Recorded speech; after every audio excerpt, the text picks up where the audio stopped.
Hi everyone, welcome back to my channel.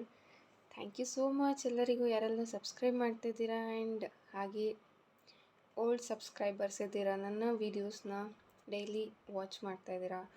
Thank you so much. I hope ನಿಮಗೆ ಒಂದು guidance ಸಿಗ್ತಾ ಇದೆ. ನಿಮಗೆ ಏನಾದರೂ ಒಂದು ನನ್ನ ಚಾನಲಿಂದ ಅಥವಾ ನನ್ನ ವೀಡಿಯೋಸಿಂದ ನಿಮಗೆ ಹೆಲ್ಪ್ ಆಗ್ತಾಯಿದೆ ಅಂತ ಇದ್ದರೆ ಅದು ಒಂಥರ ನನಗೆ ಫುಲ್ಫಿಲ್ಮೆಂಟ್ ಅಂತ ಹೇಳ್ತಾರಲ್ವ, ಸೊ ಹಾಗಿರುತ್ತೆ. ಥ್ಯಾಂಕ್ ಯು ಸೋ ಮಚ್ ಯಾರೆಲ್ಲ ಸಬ್ಸ್ಕ್ರೈಬ್ ಮಾಡಿದ್ದೀರಾ. ಆ್ಯಂಡ್ ಇನ್ನೂ ಯಾರೆಲ್ಲ ಮಾಡಿಲ್ಲ ಅಂತಂದರೆ ಡೆಫಿನೆಟ್ಲಿ ಸಬ್ಸ್ಕ್ರೈಬ್ ಮಾಡಿ ಅಂತ ಹೇಳ್ತೀನಿ. ಸೊ ಇವತ್ತಿನ ಟ್ಯಾರೋ ರೀಡಿಂಗ್ ನಿಮ್ಮ ಹಾಗೂ ನಿಮ್ಮ ಪಾರ್ಟ್ನರ್ ಅವರ ಕರೆಂಟ್ ಎನರ್ಜೀಸ್ ಏನಿದೆ, so what's there next step, ನಿಮ್ಮ ಕಡೆಗೆ ಅವರು ನೆಕ್ಸ್ಟ್ ಸ್ಟೆಪ್ ತೊಗೊಳ್ತಾರಾ ಇಲ್ವಾ, ಅದರ್ವೈಸ್ ಯಾವ ಒಂದು ಗೈಡೆನ್ಸ್ ಬರುತ್ತೆ. ಸೊ ನಾನಿಲ್ಲಿ ಟ್ಯಾರೋ ಸ್ಪ್ರೆಡ್ ಮಾಡೋದ್ರಿಂದ ಡೆಫಿನೆಟ್ಲಿ ನಿಮ್ಗೆ ಆಲ್ಮೋಸ್ಟ್ ಒಂದು ಗೈಡೆನ್ಸ್ ಸಿಗುತ್ತೆ. ಬಟ್ ಇದು ಕಲೆಕ್ಟಿವ್ ಹಾಗೆ ಜನರಲ್ ರೀಡಿಂಗ್ ಆಗಿರುತ್ತೆ. ನಿಮಗೆ ಯಾವ್ದು ಮೆಸೇಜ್ ರೆಸೊನೇಟ್ ಆಗುತ್ತೆ ಅದನ್ನು ನೀವು ತೊಗೊಳ್ಬೋದು. ಇನ್ ಕೇಸ್ ನಿಮಗೆ ಪರ್ಸ್ನಲ್ ರೀಡಿಂಗ್ ಬೇಕು, ನನಗೆ ತುಂಬ ಡೌಟ್ಸ್ ಇದೆ, ನನಗೆ ನನ್ನ ಒಂದು ಪಾರ್ಟ್ನರ್ ಬಗ್ಗೆ ಕ್ಲಾರಿಫಿಕೇಷನ್ ಬೇಕು ಅಂತ ಇದ್ದರೆ ಆಗ ನೀವು ಪರ್ಸ್ನಲ್ ರೀಡಿಂಗ್ ತೊಗೋಬೋದು. ಸೊ ನಂಬರ್ ಬಂದು ನಾನು ಡಿಸ್ಕ್ರಿಪ್ಷನಲ್ಲಿ ಕೊಟ್ಟಿರ್ತೀನಿ. ಹಾಗೆ bracelets, relationship healing, card cutting sessions, law of attraction, tarot reading course, candle wax reading course, and again ಹೊಸದಾಗಿ ಈಗ ಕ್ಯಾಂಡಲ್ ರಿಚುವಲ್ಸ್ ಸ್ಟಾರ್ಟ್ ಆಗ್ತಾಯಿದೆ. ಇದು ನೀವು ಎನಿ ಟೈಮ್ ಬುಕ್ ಮಾಡ್ಕೋಬೋದು, ಬಟ್ ಸ್ವಲ್ಪ ಬೇಗ ಪ್ರೀ ಬುಕ್ ಮಾಡ್ಕೊಬೇಕಾಗತ್ತೆ. ಬಿಕಾಸ್ ಆ ಕ್ಯಾಂಡಲ್ ರಿಚುವಲ್ ಆಗಿರೋದ್ರಿಂದ ಸ್ವಲ್ಪ ಪ್ರಿಪ್ರೇಷನ್ಸ್ ಬೇಕಾಗತ್ತೆ. ದಟ್ಸ್ ವೈ ಅದನ್ನು ಪ್ರೀ ಬುಕ್ ಮಾಡ್ಕೋಬೇಕಾಗತ್ತೆ. And bracelets, love and relationship healing bracelet ಆಗಿರ್ಬೋದು, ಮನಿ ಮ್ಯಾಗ್ನೆಟ್ ಆಗಿರ್ಬೋದು, 7 ಚಕ್ರ ಬ್ರೇಸ್ಲೆಟ್ ಯಾರಾದರೂ ಬುಕ್ ಮಾಡ್ಕೊಳ್ಬೇಕಂತ ಇದ್ದರೆ ಡೆಫಿನೆಟ್ಲಿ ಅವೈಲಬಲ್ ಇದೆ. ಇಂಟ್ರೆಸ್ಟೆಡ್ ಇರೋರು ನಂಬರ್ನ ನಾನು ಡಿಸ್ಕ್ರಿಪ್ಷನಲ್ಲಿ ಕೊಟ್ಟಿದ್ದೀನಿ. ಆ ನಂಬರ್ಗೆ ನೀವು ವಾಟ್ಸಪ್ ಮೆಸೇಜ್ ಮಾಡಿದ್ರೆ ಅದ್ರ ಬಗ್ಗೆ ಹೇಳಿದ್ರೆ ನಾನು ಖಂಡಿತ ನಿಮಗೆ ಕಂಪ್ಲೀಟ್ ಡೀಟೇಲ್ಸನ್ನು ಹೇಳ್ತೀನಿ. ಓಕೆ, ಈಗ ರೀಡಿಂಗನ್ನು ಸ್ಟಾರ್ಟ್ ಮಾಡ್ತೀನಿ. ಸೊ ಕಾರ್ಡ್ ಶಫಲ್ ಮಾಡೋ ಟೈಮಲ್ಲಿ ಓಪನ್ ಮೈಂಡೆಡಿಂದ ರೀಡಿಂಗನ್ನು ನೋಡಿ, ಆದಷ್ಟು ಪಾಸಿಟಿವ್ ಆಗಿ ಇರಿ. ಆ್ಯಂಡ್ ಏನೇ ಒಂದು ಗೈಡೆನ್ಸ್ ಬಂದರೂ ನಾನು ಅಕ್ಸೆಪ್ಟ್ ಮಾಡ್ತೀನಿ ಅನ್ನೋ ಒಂದು ಸ್ಟ್ರಾಂಗ್ ಮೈಂಡ್ಸೆಟ್ಟಿಂದ ರೀಡಿಂಗನ್ನು ನೋಡಿ ಅಂತ ಹೇಳ್ತೀನಿ. ಬಿಕಾಸ್ ತುಂಬ ಜನಕ್ಕೆ ಈಗ ಒಂದು ಡೆಸ್ಪರೇಟಾಗಿ ವಿಡಿಯೋ ನೋಡ್ತಿರ್ತಾರೆ, ಲೈಕ್ ತುಂಬ ಜಗಳ ಆಗಿಬಿಟ್ಟಿರುತ್ತೆ, ಈಗ ನನಗೆ ಗೊತ್ತಾಗಬೇಕು ಈ ಥರ.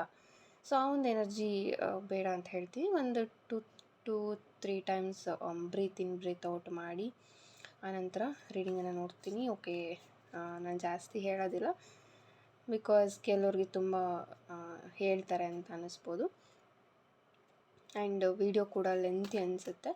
ದಟ್ಸ್ ವೈ ನಾನಿಲ್ಲಿ ಫಸ್ಟ್ ಕಾರ್ಡ್ ನಿಮ್ಮ ಪಾರ್ಟ್ನರ್ ಅವರ ಕರೆಂಟ್ ಎನರ್ಜಿ ಏನಿದೆ ಅದಕ್ಕೋಸ್ಕರ ನಾನು ಕಾರ್ಡ್ ತೊಗೊಳ್ತೀನಿ. ಸೊ ಅದಕ್ಕೆ ಇಲ್ಲಿ ಬರ್ತಾ ಇದೆ 6 ಆಫ್ ಸ್ವಾರ್ಡ್ಸ್ ಬರ್ತಾ ಇದೆ.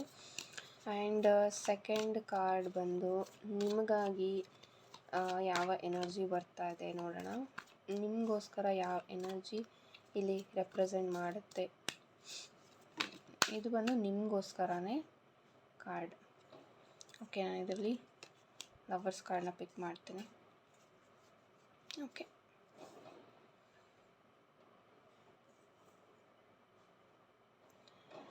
ಆ್ಯಂಡ್ ನೆಕ್ಸ್ಟ್ ಕಾರ್ಡ್ ನಿಮ್ಮ ಪಾರ್ಟ್ನರ್ ನೆಕ್ಸ್ಟ್ ಸ್ಟೆಪ್ ತಗೊಳ್ತಾರಾ, ಅಂದರೆ ಈ ಒಂದು ರಿಲೇಷನ್ಶಿಪ್ ಗಾಗಿ ಅವರು ಆ್ಯಕ್ಷನ್ ತಗೊಳ್ತಾರಾ.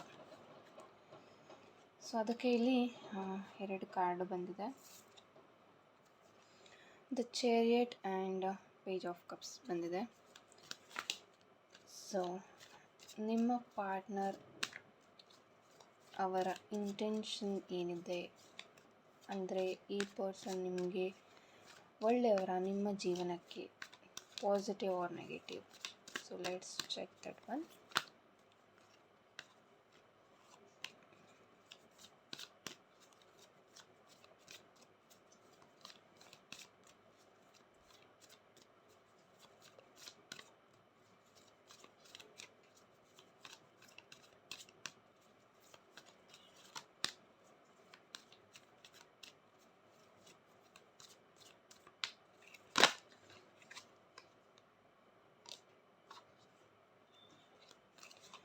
ಓಕೆ, ಅದಕ್ಕಾಗಿ ಬಂದಿರೋದು 2 of sorts.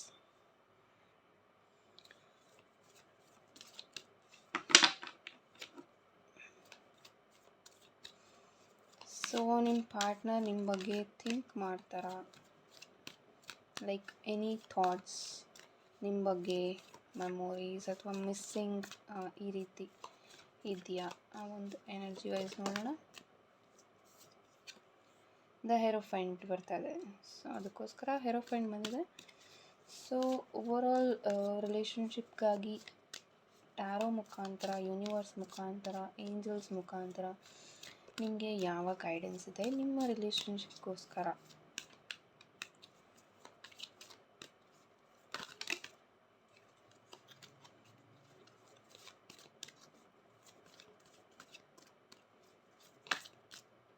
Okay, beautiful card, the sun card, and okay, so let's shuffle.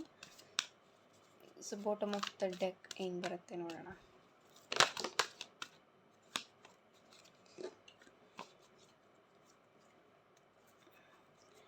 Bottom of the deck, Ace of Wands. Okay, so first card current energy wise ಇವತ್ತಿನ ಹಾಗೆ ಈಗಿನ ಒಂದು ಕರೆಂಟ್ ಎನರ್ಜಿ ವೈಸ್ ನೋಡೋದಾದರೆ 6 of swords ಇರೋದ್ರಿಂದ ಈ ಪರ್ಸನ್ಗೆ ಸ್ವಲ್ಪ work pressure ಜಾಸ್ತಿ ಇದೆ ಅಂತ ಹೇಳ್ಬೋದು. And currently they are not happy. ಈ ಪರ್ಸನ್ ಹ್ಯಾಪಿಯಾಗಿಲ್ಲ ಅಂತ ಬರ್ತಾ ಇದೆ. ಬಿಕಾಸ್ ಆಫ್ ಫ್ಯಾಮಿಲಿ ಪ್ರೆಷರ್ ಆಗಿರ್ಬೋದು, ಅಥವಾ ಇಲ್ಲಿ ಅವರ ಫ್ಯಾಮಿಲಿ ವೈಸ್ ಒಂದು ಫೀಮೇಲ್ ಎನರ್ಜಿ, ಲೈಕ್ ಅವ್ರ ಮದರ್ ಆರ್ ಸಿಸ್ಟರ್, ಇವ್ರಿಗೆ ಹೆಲ್ತ್ ವೈಸ್ ಅಷ್ಟು ಓಕೆ ಇಲ್ಲ ಅಂತ ಹೇಳ್ಬೋದು. ಆ್ಯಂಡ್ ಇವ್ರಿಗೆ ಕರೆಂಟ್ಲಿ ಎಲ್ಲೋ ಒಂದು ಕಡೆ ಹೋಪ್ ಇದೆ ಅಷ್ಟೇ. ಆ್ಯಂಡ್ ಇವರು ನಿಮ್ಮ ಜೊತೆಗೆ ತುಂಬ ಪ್ಲ್ಯಾನಿಂಗ್ಸನ್ನು ಮಾಡಿದ್ರು ಅಂತ ಬರ್ತಾ ಇದೆ. ಬಟ್ ಆ ಒಂದು ಪ್ಲ್ಯಾನಿಂಗ್ಸ್ ಎಲ್ಲದಕ್ಕೂ ಅವರ ಒಂದು ಹೋಪ್ ಅವ್ರ ಮನಸ್ಸಲ್ಲಿ ಒಂದು 80% ಇರಬಹುದು. ಅದರ್ವೈಸ್ ಅವ್ರಿಗೆ ಬೇರೆ ಒಂದು ವರ್ಕ್ ಪ್ರೆಷರ್ ಆಗಿರ್ಬೋದು, ಅವರು ಕರೆಂಟ್ಲಿ ಫೇಸ್ ಮಾಡ್ತಾ ಇರುವಂಥ ಸಿಚುವೇಶನ್ಸ್ ಅವ್ರನ್ನ ಖುಷಿಯಾಗಿ ಇಡ್ತಾ ಇಲ್ಲ. ಆ್ಯಂಡ್ ಅವ್ರ ಲೈಫಲ್ಲಿ ತುಂಬ ಸಫರ್ ಮಾಡ್ತಾ ಇರ್ಬೋದು ಕರೆಂಟ್ಲಿ ಅವರು. ಆ್ಯಂಡ್ ನಿಮಗಾಗಿ ಬಂದಿರುವಂಥದ್ದು ದ ಲವರ್ಸ್ ಕಾರ್ಡ್ ಬರ್ತಾ ಇದೆ. ಇಲ್ಲಿ ಒಂದು ಹೇಳ್ತೀನಿ, ನೀವು ಇಲ್ಲಿ ಏನಾದರೂ ಸಮ್ ಇಶ್ಯೂಸ್ ಇದ್ದರೆ, ಆನ್ ಆ್ಯಂಡ್ ಆಫ್ ಇದ್ದರೆ, ಅಥವಾ ನಿಮ್ಮ ಪಾರ್ಟ್ನರ್ ಜೊತೆ ತುಂಬ ಕ್ಲ್ಯಾಶಸ್ ಆಗ್ತಾಯಿದ್ರೆ, ಸೊ ನಿಮಗಾಗಿ ಬಂದಿರುವಂಥ ಗೈಡೆನ್ಸ್ ದ ಲವರ್ಸ್ ಕಾರ್ಡ್ ಬರ್ತಾ ಇದೆ, ಮೇಜರ್ ಕಾರ್ಡ್ ಬರ್ತಾ ಇದೆ. ಇಲ್ಲಿ ಲ್ಯಾಕ್ ಆಫ್ ಅಂಡರ್ಸ್ಟ್ಯಾಂಡಿಂಗ್ ಅಂತ ಹೇಳ್ತೀನಿ. ಅಂದರೆ ನಿಮ್ಮ ಮಧ್ಯೆ ಏನು ಅಂಡರ್ಸ್ಟ್ಯಾಂಡಿಂಗ್ ಇರಬೇಕಿತ್ತು ಅದು ಕಡಿಮೆ ಆಗ್ತಾ ಇದೆ. ಆ್ಯಂಡ್ ಇಲ್ಲಿ ಒಬ್ರಿಗೊಬ್ಬರು ನಿಮ್ಮ ಜಾಗದಲ್ಲಿ ನಿಂತು ಅವರು ಯೋಚನೆ ಮಾಡ್ತಾ ಇಲ್ಲ, ಅವ್ರ ಜಾಗದಲ್ಲಿ ನಿಂತು ನೀವು ಸಹ ಯೋಚನೆ ಮಾಡ್ತಾ ಇಲ್ಲ ಅಂತ ಬರ್ತಾ ಇದೆ. ಲೈಕ್ ಅದಕ್ಕೇ ಇಲ್ಲಿ ನಿಮ್ಮಿಬ್ಬರ ಮಧ್ಯೆ ಕ್ಲ್ಯಾಶಸ್ ಆಗ್ತಾ ಇರಬಹುದು. ಹಾಗೆ ನಿಮ್ಮ ಮಧ್ಯೆ ಒಂದು ಟ್ರಾನ್ಸ್ಪರೆಂಟ್ ಎನರ್ಜಿ ಇದೆ. ಅಂದರೆ ಯಾವುದೇ ರೀತಿ ಮುಚ್ಚುಮರೆ ಇಲ್ಲ. ಇವರೇನಾದರೂ ಹೈಡ್ ಮಾಡ್ತಾ ಇದ್ದಾರಾ ಅಂತ ಥಿಂಕ್ ಮಾಡ್ತಾಯಿದ್ರೆ ಆ ಥರ ಏನೂ ಇಲ್ಲ. ಯಾವುದನ್ನು ಈ ಪರ್ಸನ್ ನಿಮ್ಮಿಂದ ಮುಚ್ಚಿಟ್ಟಿಲ್ಲ. They are very transparent to you and ಹಾನೆಸ್ಟಾಗಿಯೂ ಇದ್ದಾರೆ. ಬಟ್ ನಿಮ್ಮಿಬ್ಬರ ಮಧ್ಯೆ ಅಂಡರ್ಸ್ಟ್ಯಾಂಡಿಂಗ್ ಅನ್ನೋದು ಕಡಿಮೆ ಆಗಿದೆ. ಅದು ಒಂದು ಬಿಟ್ಟರೆ ನೀವು ಏನು ಡೌಟ್ ಮಾಡ್ತಾಯಿದ್ದೀರಾ, ಇವರೇನಾದರೂ ಮುಚ್ಚಿಡ್ತಾ ಇದ್ದಾರೆ, ಈ ಥರ ನಿಮಗೇನಾದರೂ ಡೌಟ್ಫುಲ್ ಎನರ್ಜಿ ಇದ್ದರೆ ಅದನ್ನು ನಿಮ್ಮ ಮೈಂಡ್ಸೆಟ್ಟಿಂದ ತೆಗೆದು ಹಾಕಿ ಅಂತ ಹೇಳ್ತೀನಿ. ಬಿಕಾಸ್ ಆ ಒಂದು ನೆಗೆಟಿವ್ ಮೈಂಡ್ಸೆಟ್ ಅಥವಾ ನೀವೇನು ಥಿಂಕ್ ಮಾಡ್ತಾ ಇರ್ತೀರಾ ನೆಗೆಟಿವ್ ಆಗಿ, ಸೊ ಅದೇ ಇಲ್ಲಿ ನೆಕ್ಸ್ಟ್ ನಿಮಗೆ ಅದು ಅಟ್ರ್ಯಾಕ್ಟ್ ಆಗ್ಬೋದು. So just stop thinking like that ಅಂತ ಹೇಳ್ತೀನಿ. And next page of cups, ಹಾಗೆ ದ ಚೇರಿಯಟ್ ಕಾರ್ಡ್ ಇಲ್ಲಿ ನಿಮಗೋಸ್ಕರ, ಹಾಗೆ ಅವರ ಇಂಟೆನ್ಷನ್ಸ್ ಏನಿದೆ ಅನ್ನೋದಕ್ಕಾಗಿ ಬಂದಿರುವಂಥದ್ದು. ಇಲ್ಲಿ ನೀವು ಅಥವಾ ನಿಮ್ಮ ಪಾರ್ಟ್ನರ್ ತುಂಬ ಸೆನ್ಸಿಟಿವ್ ಇದ್ದೀರಾ ಅಂತ ಹೇಳ್ಬೋದು. ಇಲ್ಲಿ ಮೇಜರಾಗಿ ಬೇಕಾಗಿರೋದು ಕಮ್ಯುನಿಕೇಷನ್. ಬಟ್ ಆ ಕಮ್ಯುನಿಕೇಷನ್ ಆದರೂ ಸಹ ನಿಮ್ಮಿಬ್ಬರ ಮಧ್ಯೆ ಕ್ಲ್ಯಾಶಸ್ ಆಗ್ತಾ ಇದೆ, ಅಂಡರ್ಸ್ಟ್ಯಾಂಡಿಂಗ್ ಕಡಿಮೆ ಆಗ್ತಾ ಇದೆ. ಸೊ ಅದು ಇಲ್ಲಿ ಏನು ನೀವು ಕ್ಲ್ಯಾಶಸ್ ಮಾಡ್ಕೊತಾ ಇದ್ದೀರಾ ಅಥವಾ ತುಂಬ ಜಗಳ ಮಾಡ್ತಾ ಇದ್ದೀರಾ, ಅದನ್ನು ಸ್ವಲ್ಪ ಕಡಿಮೆ ಮಾಡಬೇಕಾಗತ್ತೆ. ಆ್ಯಂಡ್ ಈ ಪರ್ಸನ್ ತುಂಬ ಕಾಮಾಗಿರ್ತಾರೆ, ಹಾಗೆ ತುಂಬ ಫೋಕಸ್ಡಾಗಿ ಇರೋಕ್ಕೆ ಇಷ್ಟಪಡ್ತಾರೆ. ಬಟ್ ಕರೆಂಟ್ಲಿ ಸ್ವಲ್ಪ ಸ್ಟ್ರೆಸ್ ಹಾಗೆ ಮೆಂಟಲ್ ಸಿಕ್ನೆಸ್ ಆಗ್ತಾ ಇರ್ಬೋದು ಈ ಪರ್ಸನ್ಗೆ. ಅಂತಂದರೆ ರಿಲೇಷನ್ಶಿಪ್ ಆಗಿರ್ಬೋದು, ಓವರ್ ಲೈಫಲ್ಲಿ ಬೇರೆ ಒಂದು ಕಮಿಟ್ಮೆಂಟ್ಸ್ ಇರೋವಂಥದ್ದಾಗಿರ್ಬೋದು. ಇದೆಲ್ಲನೂ ಇವ್ರಿಗೆ ಸ್ವಲ್ಪ ಸ್ಟ್ರೆಸ್ ಆಗ್ತಾಯಿದೆ. ಆ್ಯಂಡ್ ಅದಕ್ಕೋಸ್ಕರ ಇಲ್ಲಿ ನಿಮಗೆ ಒಂದು ಬ್ರೇಕ್ ಹೇಳಿರ್ಬೋದು, ಅಥವಾ ಬ್ರೇಕ್ ತುಂಬ ಜನಕ್ಕೆ 100% ಹೇಳಿಲ್ಲ ಅಂತ ಹೇಳ್ತೀನಿ ಈ ಒಂದು ರೀಡಿಂಗ್ ಯಾರೆಲ್ಲ ನೋಡ್ತಾ ಇದ್ದೀರಾ. ಸೊ ಇಲ್ಲಿ ಥೌಸಂಡ್ಸ್ ಆಫ್ ಪೀಪಲ್ ವೀಡಿಯೋಸ್ನ ನೋಡ್ತಾ ಇರ್ತೀರ. ನಿಮಗೆ ಯಾವ ಮೆಸೇಜ್ ರೆಸೊನೇಟ್ ಆಗುತ್ತೆ ಅದನ್ನು ತಗೊಳ್ಳಿ ಅಂತ ಹೇಳ್ತೀನಿ. ಹಾಗೆ ಈ ಪರ್ಸನ್ ತುಂಬ ಬ್ಯಾಲೆನ್ಸ್ಡಾಗಿ ಇರೋಕ್ಕೆ ಇಷ್ಟಪಡ್ತಾರೆ. ಬಟ್ ಆ ಬ್ಯಾಲೆನ್ಸ್ಡಾಗಿ ಇರೋಕ್ಕೆ ಹೋಗಿನೇ ಇವ್ರ ಲೈಫಲ್ಲಿ ಎಲ್ಲನೂ ಇಂಬ್ಯಾಲೆನ್ಸ್ ಮಾಡ್ಕೊತಾ ಇರ್ಬೋದು, ನೀವು ಅಥವಾ ನಿಮ್ಮ ಪಾರ್ಟ್ನರ್. ಗುಡ್ ಆ್ಯಂಡ್ ಬ್ಯಾಡ್ ಆಗಿರ್ಬೋದು. ನಿಮಗೆ ಅನ್ನಿಸ್ತಾ ಇರ್ಬೋದು ಈ ಪರ್ಸನಲ್ಲಿ ಬರೀ ಗುಡ್ ಥಿಂಗ್ಸ್ ಏನಿದೆ ಅದನ್ನು ಮಾತ್ರ ನೀವು ಇಷ್ಟಪಡ್ತಾ ಇದ್ದೀರಾ, ಅವರಲ್ಲಿ ಇರೋವಂಥ ನೆಗೆಟಿವ್ ಥಿಂಗ್ಸ್ನ ನೀವು ಇಷ್ಟಪಡ್ತಾ ಇಲ್ಲ ಅಂತಂದರೆ ನಿಮಗೆ ಅದು ಇಷ್ಟ ಆಗ್ದಲೇನೂ ಇರಬಹುದು. ಸ್ವಲ್ಪ ಇದು ಥಾಟ್ಸಲ್ಲಿ ತುಂಬ ಸ್ಪೀಡ್ ಇದ್ದೀರಾ ನೀವು ಹಾಗೆ ನಿಮ್ಮ ಪಾರ್ಟ್ನರ್. ಏನಾದರೂ ಒಂದು ಯೋಚನೆ ಮಾಡಿದ್ರೆ ಅದಕ್ಕೆ ಒಂದು ತುಂಬ ಥಾಟ್ಸಲ್ಲಿ ಒಂದು ಆದಮೇಲೆ ಒಂದು ಇನ್ಕ್ರೀಸ್ ಆಗ್ತಾ ಹೋಗ್ತಾ ಇರ್ಬೋದು ನಿಮಗೆ. ಈ ರೀತಿ ಒಂದು ಎನರ್ಜಿ ನಿಮಗೆ ಇದೆ, ನಿಮ್ಮ ಪಾರ್ಟ್ನರ್ಗೆ ಇದೆ ಅಂತ ಹೇಳ್ಬೋದು. ಆ್ಯಂಡ್ ಈ ಪರ್ಸನ್ ಕರೆಂಟ್ಲಿ ಆ್ಯಕ್ಷನ್ ತೊಗೊಳ್ತಾರಾ, ಸದ್ಯದ ಮಟ್ಟಿಗೆ ಇವರು ಆ್ಯಕ್ಷನ್ ತೊಗೊಳ್ತಾರಾ ಅಂತ ಅಂದರೆ there is no chance. Currently chance ಇಲ್ಲ ಅಂತ ಹೇಳ್ತೀನಿ. ಐ ಆಮ್ ನಾಟ್ ಸೇಯಿಂಗ್ ಇದು ಫ್ಯೂಚರಲ್ಲಿ ಆಗೋದಿಲ್ಲ ಅಂತ, ಬಿಕಾಸ್ ಇಲ್ಲಿ ಪಾಸಿಟಿವ್ ಕಾರ್ಡ್ಸೇ ಇದೆ. ಅಷ್ಟಾಗಿ ವರಿ ಮಾಡ್ಕೊಳ್ಳೋದು ಬೇಡ. ಬಟ್ ನೀವೇನು ಸದ್ಯದ ಮಟ್ಟಿಗೆ ಕಮಿಟ್ಮೆಂಟ್ ಕೇಳ್ತಾ ಇದ್ದೀರಾ, ದೇ ಆರ್ ಕನ್ಫ್ಯೂಸ್ಡ್. ಅವ್ರಿಗೆ ತುಂಬ ಕನ್ಫ್ಯೂಷನ್ಸ್ ಇದೆ. ಹಾಗೆ ಯಾವುದಾದ್ರೂ ಒಂದು ಕೆಲಸ ಮಾಡಬೇಕಾದ್ರೆ ಅಥವಾ ಏನಾದರೂ ಮಾಡಬೇಕಾದ್ರೆ ಒಂದು ದಾರಿ ಇರಬೇಕು. ಎರಡು ದಾರಿಯನ್ನು ನೋಡಿದ್ರೆ ಅಲ್ಲಿ ಯಾವುದೇ ಒಂದು ಆ್ಯಕ್ಷನ್ ತೊಗೊಳ್ಳೋದು ತುಂಬ ಕಷ್ಟ ಆಗುತ್ತೆ. ಈ ಕಡೆ ಹೋಗೋದಾ ಆ ಕಡೆ ಹೋಗೋದಾ ಅಂತ. ಸೊ ಈ ಒಂದು ಪರಿಸ್ಥಿತಿಯಲ್ಲಿ ನಿಮ್ಮ ಪಾರ್ಟ್ನರ್ ಇದ್ದಾರೆ ಕರೆಂಟ್ಲಿ. ಬಿಕಾಸ್ ಇವ್ರ ವರ್ಕ್ ಪ್ಲೇಸಲ್ಲಿ ಇವ್ರಿಗಿರೋವಂಥ ಟ್ಯಾಲೆಂಟ್ಗೆ ಅಥವಾ ಇವ್ರಿಗಿರೋವಂಥ ಎಕ್ಸ್ಪೀರಿಯನ್ಸ್ಗೆ ಇವ್ರಿಗೆ ಬರ್ತಾ ಇರೋವಂಥ ಫೈನಾನ್ಷಿಯಲ್ ಸಪೋರ್ಟ್ ಆಗಿರ್ಬೋದು, ಅಥವಾ ಇವ್ರು ಏನು ಲೈಫ್ ಲೀಡ್ ಮಾಡ್ತಾ ಇದ್ದಾರೆ ಅದು ಇವ್ರಿಗೆ ಸ್ಯಾಟಿಸ್ಫೈಯಿಂಗ್ ಆಗಿ ಇಲ್ಲ ಅಂತಲೂ ಹೇಳ್ಬೋದು. ಹಾಗೆ ಈ ಪರ್ಸನ್ ನಿಮ್ಮ ಬಗ್ಗೆ ಕರೆಂಟ್ಲಿ ಏನು ಕಮಿಟ್ಮೆಂಟ್ ನೀವು ಕೇಳ್ತಾ ಇದ್ದೀರಾ ಅದ್ರ ಬಗ್ಗೆ ಅಷ್ಟು ಕ್ಲಾರಿಟಿಯಾಗಿ ಇಲ್ಲ ಅಂತಲೂ ಹೇಳ್ಬೋದು.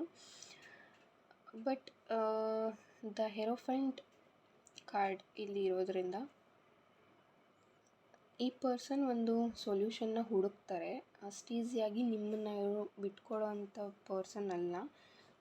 ಏನು ಸೊಲ್ಯೂಷನ್ ಬೇಕು ಅಥವಾ ಯಾವುದೊಂದು ದಾರಿಯನ್ನು ಇವರು ಹುಡುಕಬೇಕು. ಸೊ ದ ಹೆರೋಫೆಂಟ್ ನೀವು ನೋಡ್ತಾ ಇರ್ಬೋದು, ಅವರು ಗೈಡ್ ಮಾಡೋದಾಗಿರ್ಬೋದು. ಈ ಪರ್ಸನ್ ತುಂಬ ಎಕ್ಸ್ಪೀರಿಯನ್ಸ್ ಇದೆ ಅಂತಲೂ ಹೇಳ್ಬೋದು. ಇವ್ರ ವರ್ಕ್ ಪ್ಲೇಸಲ್ಲಿ ತುಂಬ ವರ್ಷದಿಂದ ಇವರು ವರ್ಕ್ ಮಾಡ್ತಾ ಇದ್ದಾರೆ. ಆ್ಯಂಡ್ ಈ ಪರ್ಸನ್ ಏನೇ ಒಂದು ಡಿಸಿಷನ್ ತೊಗೊಂಡ್ರು ಕರೆಂಟ್ಲಿ ಅವ್ರು ಕನ್ಫ್ಯೂಷನಲ್ಲಿ ಇದ್ದಾರೆ. ಬಟ್ ಅವರು ಒಂದು ರೈಟ್ ಡಿಸಿಷನ್ನ ಮಾಡ್ತಾರೆ ಅಂತ ಹೇಳ್ತೀನಿ. ನಿಮ್ಮ ಕಡೆಗೆ ಅವರು ಪಾಸಿಟಿವ್ ಆಗಿಯೇ ಡಿಸಿಷನ್ನ ತೊಗೊಳ್ತಾರೆ. ಹಾಗೆ ಒಂದು ರೆಸ್ಪೆಕ್ಟಬಲ್ ಫ್ಯಾಮಿಲಿಯಿಂದ ಇವರು ಬಂದಿರ್ಬೋದು ಅಂತಂದರೆ ಇವ್ರ ಫ್ಯಾಮಿಲಿ ಸಪೋರ್ಟ್ ಇವ್ರಿಗೆ ಇರುತ್ತೆ, ಅಥವಾ ಇವ್ರ ಮಾತನ್ನು ಇವ್ರ ಫ್ಯಾಮಿಲಿಯವರು ರೆಸ್ಪೆಕ್ಟ್ ಮಾಡ್ತಾರೆ ಇವ್ರು ಏನೇ ಒಂದು ಹೇಳಿದ್ರು. ಕರೆಂಟ್ಲಿ ಒಂದು ಕನ್ಫ್ಯೂಷನ್ ಸ್ಟೇಟಿಂದ ಆಚೆ ಬಂದು ಕಮಿಟ್ಮೆಂಟ್ ಕೊಡಬೇಕಾಗಿದೆ. ಅದನ್ನು ಆ ಒಂದು ಆ್ಯಕ್ಷನನ್ನು ಇವರು ಸದ್ಯದ ಮಟ್ಟಿಗೆ ತಗೊಳ್ಳೋಕ್ಕೆ ಒಂದು ಹೆಜ್ಜೆ ಮುಂದೆ ಇಡ್ತಾ ಇಲ್ಲ. ಬಟ್ ದ ಸನ್ ಕಾರ್ಡ್ ಇರೋದ್ರಿಂದ ಫ್ಯೂಚರಲ್ಲಿ ನೀವು ಈ ಪರ್ಸನ್ ಕಡೆಯಿಂದ ಏನು ಕಮಿಟ್ಮೆಂಟ್ ಎಕ್ಸ್ಪೆಕ್ಟ್ ಮಾಡ್ತಾ ಇದ್ದೀರಾ ಅದನ್ನು ಎಕ್ಸ್ಪೆಕ್ಟ್ ಮಾಡ್ಬೋದು. ಬಿಕಾಸ್ ಕರೆಂಟ್ಲಿ ಒಂದು ವಾಲ್ ಇರ್ಬೋದು ನಿಮ್ಮಿಬ್ಬರ ಮಧ್ಯೆ, ಇದು ಬೇಕು ಬೇಡ ಅನ್ನೋದ್ರ ಮಧ್ಯೆ ನಿಂತಿರ್ಬೋದು. ಬಟ್ ಆ ಒಂದು ವಾಲನ್ನು ಬ್ರೇಕ್ ಮಾಡಿ ಇವರು ನಿಮ್ಮ ಕಡೆಗೆ ಬರ್ತಾರೆ ಅಂತ ಹೇಳ್ತೀನಿ. ಆ್ಯಂಡ್ ಏಸ್ ಆಫ್ ವ್ಯಾಂಡ್ಸ್ ಇರೋದ್ರಿಂದ ಬಾಟಮ್ ಆಫ್ ದ ಡೆಕ್ ಖಂಡಿತ ಇಲ್ಲಿ ಒಂದು ಸಕ್ಸಸ್ ಅನ್ನೋದನ್ನು ನೋಡ್ತೀರಾ ಈ ಒಂದು relationship wise. So not to worry. And ಎಲ್ಲರಿಗೂ ಹ್ಯಾಪಿ ದಸರಾ. ಸಾರಿ, ಅವಾಗಲೇ ಹೇಳೋದು ಮರ್ತುಬಿಟ್ಟೆ. Happy Dasara to all. So ಇದಾಗಿತ್ತು, ಒಂದು ಜನರಲ್ ರೀಡಿಂಗ್ ಆಗಿತ್ತು. ಪರ್ಸ್ನಲ್ ರೀಡಿಂಗ್ ಬೇಕು ಅಂತ ಇದ್ದರೆ ನಂಬರ್ ನಾನು ಡಿಸ್ಕ್ರಿಪ್ಷನಲ್ಲಿ ಕೊಟ್ಟಿದ್ದೀನಿ. Thank you so much and God bless you all.